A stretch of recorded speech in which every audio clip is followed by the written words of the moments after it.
नाच्दै थियो भनेको सुन्नुहुन्न। ल नाम के हो भन्नुहोस् न ल नाम के हो?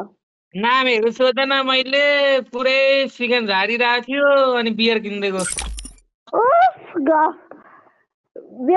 के अरे नामै नथाहा भए चाहिँ कसैले पनि उ गर्दैन ल धेरै उ गर्नु पर्दैन। गएको थियौँ कि दाइ, पुरा चुबो लागेर सेन्टी भएर बसिरहेको रहेछ। अब हामी त अलिकति माया दया गर्ने मान्छे हो नि त। अँ, अनि गएर सोधेको बियर खान मन लाग्यो भनेको, भनेको एउटा बियर थपक्क त्यहाँदेखि फ्रिजदेखि झिकेर थपक्क एटी उयो टक्क स्क्यानर यस्तो अन गरेर टक्क पैसा पे गरेर एउटा बियर किनिदिएको।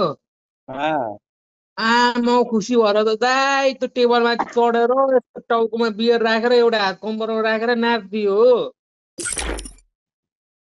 हो र। उम्, मेरो बुढै उ गर्दैन त कसरी नाच्यो होला।